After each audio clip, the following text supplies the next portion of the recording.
देखिए भाई लोग, कंपनी वाले यानी बॉलीवुड कंपनी ने खेला कर दिया है खेसारी लाल यादव के साथ। हालांकि इस कंपनी ने अभी तक तो ऑफिशियली बताया नहीं था, लेकिन सारे लोगों को इतना ज़रूर मालूम था कि 11 बजे तक खेसारी लाल यादव का सुपर हिट गाना जो आवाज़ में आ रहा है पनवाड़ी, वो रिलीज कर जाएगा। लेकिन कंपनी वाले ने क्या किया है, नहीं किया है, और अब ये गाना कितने बजे तक रिलीज किया जा सकता है, अंत तक वीडियो में बने रहिए। ये लास्ट वीडियो है।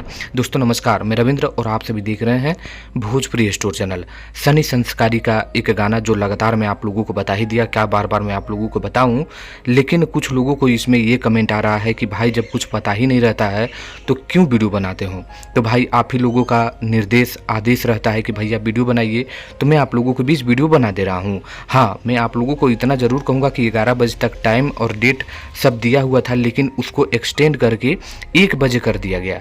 लेकिन अब इसको फिर से एक्सटेंड कर देना कुछ खामियां होगा या कंपनी का कुछ ऐसा प्रॉब्लम होगा जिसके कारण उसको रोक दिया जा रहा है। लेकिन अब जो मुझे अंदर से जो जानकारी मिला है वो 5 बजे मिला है। जी हाँ दोस्तों, अंदर से वो जो जानकारी मिला है कि 5 बजे तक अब आप लोगों के बीच इसका गाना देखने को मिल सकता है। हालांकि 2 बजे भी है, लेकिन 99% है, लेकिन 5 बजे तक ये है कि 100% गाना आप सभी के बीच Sony music India YouTube channel है वहाँ पर रिलीज कर दिया जाएगा, जिसका टीजर वहाँ पर आप लोग पनवाड़ी जो है यहाँ पर देख सकते हैं। तो खेसारी फैंस काफ़ी आप लोग वेट कर रहे थे कि किसी भी तरह आप एक बार फिर से वीडियो बना दीजिए, तो मैंने आप लोगों को बना दिया। अब आप लोग बस कुछ देर वेट करिए, नहीं तो 5 बजे तक वेट करिए, आप सभी के बीच ये गाना रिलीज कर दिया जाएगा। तो मिलते हैं ऐसी कोई नई जानकारी के साथ, तब तक के लिए बने रहिए